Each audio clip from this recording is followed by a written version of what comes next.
Hello everyone. MPPSC mains answer writing series में आपका स्वागत है। पेपर 1 पार्ट ए यूनिट 1 भारत का राजनीतिक आर्थिक सामाजिक इतिहास हड़प्पा से लेकर 10वीं शताब्दी तक। इस यूनिट का यह चौथा लेक्चर है। 2 लेक्चर मैंने कराए हुए हैं जिसे मैंने 2 मार्क्स से क्वेश्चन कराए हैं जो पहले 3 मार्कर पूछे जाते थे, अब 2 नंबर के पूछे जाएंगे। इस वीडियो में हम 7 नंबर के क्वेश्चन करेंगे। 4 प्रश्नों को 5 प्रश्न कर देंगे, एक इसमें इंक्लूड नहीं कर पाया हूँ। 5 प्रश्नों को करेंगे। करने का तरीका ये रहेगा कि आप इन प्रश्नों को देख लीजिए, जैसे कि सिकंदर के आक्रमण का क्या प्रभाव हुआ, दक्षिण भारत की स्थापत्य कला कैसी थी, चंद्रगुप्त विक्रमादित्य की उपलब्धियां क्या हैं और बौद्ध धर्म की लोकप्रियता का कारण क्या है। यह बहुत ही सामान्य प्रश्न है जिसके बारे में कुछ न कुछ आप डेफिनेटली लिख पाएंगे। इस कंडीशन में होंगे कुछ न कुछ लिख लेंगे। अच्छा तरीका होगा कि एटलीस्ट कुछ पॉइंट को आप जो है समराइज़ कर लीजिए अपने माइंड में, या हो सके तो एक कॉपी में लिख भी लीजिए। लास्ट में मैं आपको एक मॉडल आंसर भी प्रोवाइड कराऊंगा और कुछ कीवर्ड्स भी रहेंगे साथ में, जिसको एटलीस्ट आप अपने नोट्स में ज़रूर मेंशन कर लें। ठीक है, तो चलिए प्रारंभ करते हैं। मैं पहले दिखा दूं आपको, आपके पास एक मॉडल आंसर भी रहेगा और साथ में जो मेरे द्वारा लिखी गई नोट्स है वह भी आपको मिल जाएगी। जैसे प्रश्न है, चंद्रगुप्त विक्रमादित्य की उपलब्धियां क्या हैं। आप एक इंट्रो लिखिए और कुछ पॉइंट जो हैं, जैसे कि प्रशासनिक उपलब्धियों में राजधानी क्या थी उसकी, उसे कौन कौन सी उपाधियां मिली हुई थी, साम्राज्य का विस्तार किस प्रकार किया, सैन्य विजय कौन कौन सी थी, सांस्कृतिक उपलब्धियां लिखना है आपको, साथ में कला और स्थापत्य, और अंतिम में एक जो है ना आप कंक्लूजन दे सकते हैं, क्योंकि 7 नंबर के प्रश्न में आपको कई सारी चीज़ें लिखनी चाहिए। मल्टी डायमेंशन आंसर आपका होना चाहिए। इंट्रो में आप लिख सकते हैं कि गुप्त काल में समुद्रगुप्त के बाद एक शक्तिशाली शासक के रूप में चंद्रगुप्त द्वितीय 375 से लेकर 415 ईस्वी के मध्य एक समृद्ध शासक हुआ। फिर उपलब्धियों में यही आप इनकी जो प्रशासनिक उपलब्धियां थी, जैसे कि उसने पहली बार जो है ना राजधानी पाटलिपुत्र और उसकी दूसरी राजधानी उज्जैनी थी। ये दोनों नगर गुप्त काल में प्रसिद्ध शिक्षा के केंद्र हुआ करते थे। चंद्रगुप्त द्वितीय का अन्य नाम जैसे उपाधियों के रूप में आप लिख सकते हैं देवगुप्त, देवराज, देवश्री, और कुछ उपाधियां उसने जैसे विक्रमांग, विक्रमादित्य, परम भागवत आदि। अब मैंने यहाँ पे आप देखिए सिर्फ और सिर्फ जो है ना कीवर्ड्स लिखे हुए हैं, क्योंकि जिसने प्री निकाला है ना उसे फैक्ट याद रहते हैं, बस उसको रिसेंबल कैसे कहना है ये नहीं बनता। तो आप जो है ना इसी तरह अपनी नोट्स में कुछ चीज़ों को मेंशन करिए, फिर आप उसको पूरा भी लिख सकते हैं, लेकिन एटलीस्ट पॉइंट आपको याद होने चाहिए। ठीक। साम्राज्य विस्तार में कह सकते हैं कि चंद्रगुप्त द्वितीय जो था उससे दिग्विजयों का उल्लेख है, बहुत सारे उसने विजय अभियान किए हुए हैं, वैवाहिक संबंध की नीतियां अपनाई थी, विवाह के माध्यम से अपने साम्राज्य का विस्तार किया। चंद्रगुप्त विक्रमादित्य ने वैवाहिक संबंध स्थापित किए, नागसेन की कन्या से स्वयं विवाह किया और अपनी पुत्री का विवाह भी उसने वाकाटक वंश से करवा दिया था। कदम्ब वंश से भी इसने वैवाहिक संबंध स्थापित किए। तो जो कुछ फैक्ट याद रहे आप उसमें 2-2 लाइन लिख सकते हो। ध्यान रखिएगा, ये जो 7 नंबर का प्रश्न है इसे आपको ज़्यादा नहीं, सिर्फ और सिर्फ 60 शब्दों में ही लिखना है। ज़्यादा बड़ा आंसर लिख के भी कोई फ़ायदा नहीं है, मार्क्स उतने ही मिलने हैं, परंतु आप पे कुछ बाद के प्रश्न छूट जाएंगे। शब्द सीमा का ध्यान जरूर रखना चाहिए हमें। इसका मॉडल आंसर मैं आगे प्रोवाइड करूँगा, आप वहाँ से भी छाप सकते हैं। दूसरा प्रश्न रहेगा, बौद्ध धर्म की लोकप्रियता के क्या कारण थे। थोड़ा सा आप इंट्रो दे दीजिए कि बौद्ध धर्म की नवीन जो थे बौद्ध धर्म की नींव महात्मा बुद्ध के द्वारा रखी गई थी। इसके सरल सिद्धांत, आसान नियमों, समानता के भाव के कारण तत्कालीन समाज में प्रमुख रूप से इस धर्म को स्वीकार किया। और इस तरह पॉइंट में भी आप अगर 7 नंबर में लिख देंगे कि जैसे कि सरल सिद्धांत, अनुकूल वातावरण, जन भाषाओं का प्रयोग किया गया, बुद्ध का व्यक्तित्व स्वयं में चमत्कारी था, उस समय के प्रमुख राजाओं का संरक्षण, समानता की भावना, सभी को मोक्ष का अधिकार दिया गया, जटिल दार्शनिक वाद विवाद में इन लोगों ने मतलब पढ़े ही नहीं, इससे दूर ही हो गए कि आत्मा क्या है, ब्रह्म क्या है, ऐसी चीज़ों में वो ज़्यादा ध्यान नहीं देते थे। बौद्ध संघ द्वारा प्रचार किया गया और समय समय पर बहुत सारी बौद्ध संगीतियाँ हुई। यह कुछ कारण हो सकते हैं लोकप्रियता के। अब थोड़ा सा पीडीएफ आगे पीछे हो गई थी। हम यहाँ पे इन 4 प्रश्नों करने वाले थे जो कि 2019, 19, 14 में आए हुए हैं। जैसे कि एक प्रश्न है आपका कि अलेक्जेंडर या सिकंदर के विजय के प्रमुख परिणाम का मूल्यांकन करिए, 2019 का था। और बौद्ध धर्म की लोकप्रियता के कारण और चंद्रगुप्त विक्रमादित्य की उपलब्धियां क्या थी, ये 2 हम कर चुके हैं। अब हम 2 प्रश्नों को कर लेते हैं और फिर मैं आपको मॉडल आंसर दे देता हूँ। कमेंट में आप ज़रूर बताइएगा वीडियो कैसा लग रहा है, सुझाव क्या देना चाहते हैं। जैसे कि एक लर्नर ने सुझाव दिया वीडियो थोड़ा सा बड़ा बनाया करिए, कम से कम आधे घंटे का। निश्चित रूप से कोशिश की जाएगी कि 4 की जगह 5 से 6 या फिर लगभग 8-9 प्रश्नों को शामिल किया जाए ताकि थोड़ा सा वीडियो बड़ा हो जाए। चलिए इस प्रश्न को देखते हैं कि अलेक्जेंडर या सिकंदर के आक्रमण के क्या परिणाम थे। भारत विजय का अभियान के अंतर्गत सिकंदर ने 326 ईसा पूर्व भारत पर आक्रमण किया। ठीक है, हाइपरडीस का युद्ध हुआ, यह भी आप यहाँ पे मेंशन कर दीजिएगा। सिकंदर ने सर्वप्रथम तक्षशिला के शासक अंबी को अपने अधीन कर लिया और उसके बाद सिकंदर ने राजा पोरस के प्रबल विरोध का सामना करना पड़ा।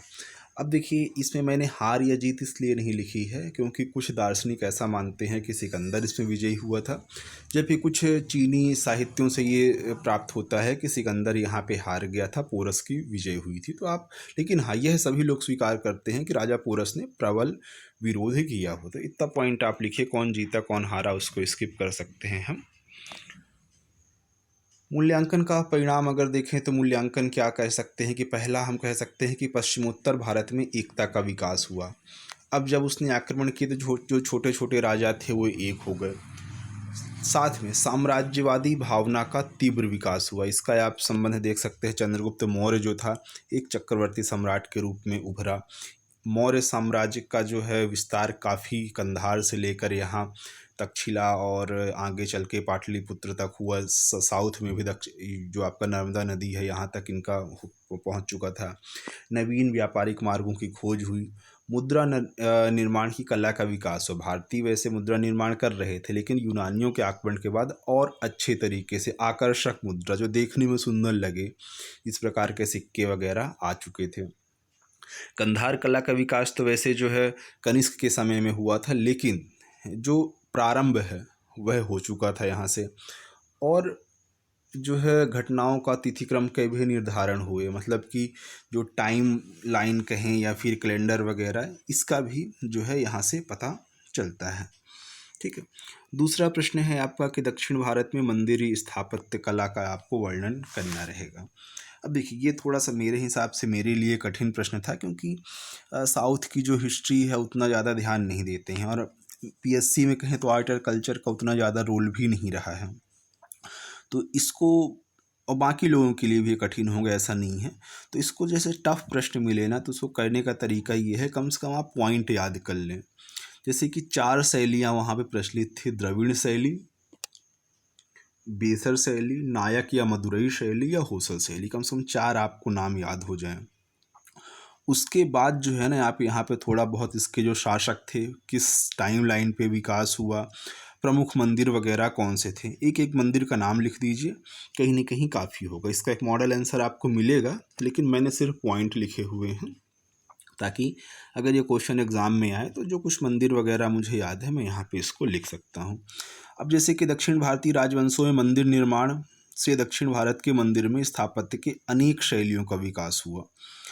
अब द्रविड़ शैली की अगर बात करें तो 7वीं-8वीं शताब्दी के मध्य हुई थी। प्रमुख मंदिर जो है सिर्फ इतना याद कर ले, तंजौर का बृहदेश्वर मंदिर चोल शासकों के द्वारा निर्माण किया गया था। बेसर शैली जो है कर्नाटक के आसपास से हुई, इसे चालुक्यकालीन शैली भी कह देते हैं। प्रमुख मंदिर आप इसमें लिख सकते हैं कि विरूपाक्ष मंदिर जो है प्रमुख मंदिर रहेगा, और भी मंदिर आपको मॉडल आंसर मिल जाएंगे। नायक या मदुरई शैली है, यह विजयनगर साम्राज्य के पतन के पश्चात 16वीं या 18वीं शताब्दी के आसपास हुई। सबसे नवीन हम इसको बोल सकते हैं। इसमें नायक शासकों के द्वारा जो मदुरई का मीनाक्षी मंदिर है वो प्रमुख हो जाएगा। होसल शैली चोलों और पांड्यों के शक्ति के समय इसका विकास हुआ कर्नाटक के आसपास। प्रमुख मंदिर में सोमनाथपुर के मंदिर हुए या बेलूर के मंदिर हुए, ये उसके प्रमुख कुछ मंदिर रहेंगे। ठीक, चलिए मॉडल आंसर मैं आपको दिखा दूं। जैसे कि पहला प्रश्न था कि अलेक्जेंडर सिकंदर के आक्रमण के परिणाम क्या थे। आप यहाँ पे भारत विजय के अभियान के अंतर्गत 326 ईस्वा पूर्व भारत का आक्रमण हुआ। आप ये सब लिखिए, उसके बाद आप परिणाम लिख दीजिए। जो मैंने कुछ पॉइंट लिखे हैं सिर्फ पॉइंट पॉइंट आप याद रखिए, बाकी आप डेफिनेटली एग्ज़ाम में कई ले जाएंगे, पॉइंट नहीं भूलने चाहिए। इसके आगे चलकर जो है दूसरा प्रश्न था दक्षिण भारत के स्थापत्य कला पर विकास। जैसा मैंने शॉर्ट में लिखा हुआ है ना, उसी तरह कम से कम कीवर्ड्स बना लीजिएगा, आपको एग्ज़ाम में हेल्प मिलेगी। कि जैसे कि द्रविड़ियन शैली को आप लिखिए, द्रविड़ियन शैली का टाइम पीरियड लिख दीजिए, और बहुत ज़्यादा नहीं लिखना है, ध्यान रखिएगा 60 शब्दों में आंसर लिखना है। तो सिर्फ उदाहरण लिख दीजिए कि तंजेश्वर का बृहदेश्वर मंदिर है, चोल शासकों का इसमें मतलब काफ़ी योगदान रहा, इतना सफिशियंट रहेगा। 2-2 लाइन भी लिखेंगे, 4 शैली है तो आपके 8 लाइन हो रहे हैं, और आंसर 6 लाइन में ही कंप्लीट करना है, इस चीज़ का ध्यान रखें। ठीक है मटेरियल बहुत, लेकिन शब्द सीमा भी जरूरी है ना। बेसर शैली 8वीं से 13वीं शताब्दी के मध्य, एलोह का दुर्गा मंदिर, विरूपाक्ष मंदिर, 2 याद रख लीजिए।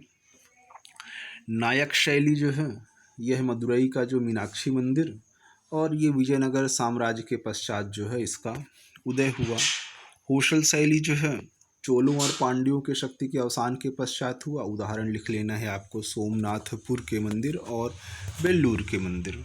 ठीक, एक प्रश्न था आपके चंद्रगुप्त विक्रमादित्य की उपलब्धियों पर प्रकाश डालिए। सबसे पहले उसका टाइम पीरियड लिख दिया, 375 से 415 ईस्वी के मध्य हुआ।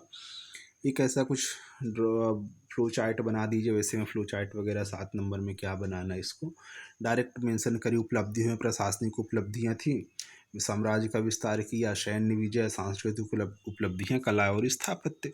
ये पॉइंट के साथ में 2-2 पॉइंट लिखते जाना, इसको एक्सप्लेन, वैसे एक एक लाइन में एक्सप्लेन करेंगे तो भी 6 लाइन कंप्लीट हो जाएंगे।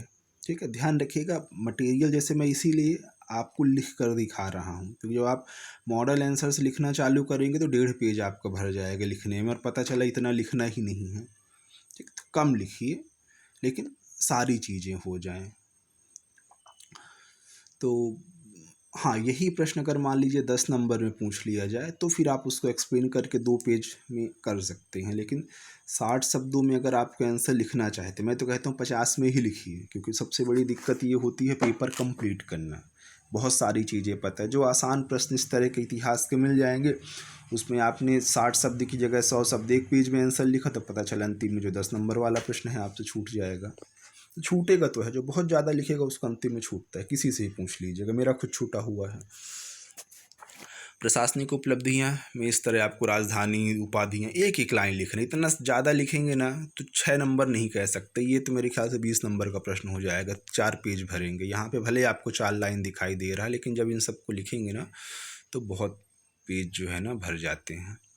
ठीक है, और बौद्ध धर्म की लोकप्रियता के कारण यही है सरल सिद्धांत, अनुकूल वातावरण, जन भाषाओं का प्रयोग, पाली भाषा का प्रयोग किया गया था, संपन्न राजाओं का संरक्षण, बौद्ध संघ द्वारा प्रचार किया जाना, प्रतिस्पर्धी धर्मों का भाव था, बुद्ध का व्यक्तित्व, समय समय पर बौद्ध संगीतों का आयोजन, और जटिल वाद विवाद पे बौद्ध धर्म के जो गुरु वगैरह थे वो नहीं आए थे इनमें।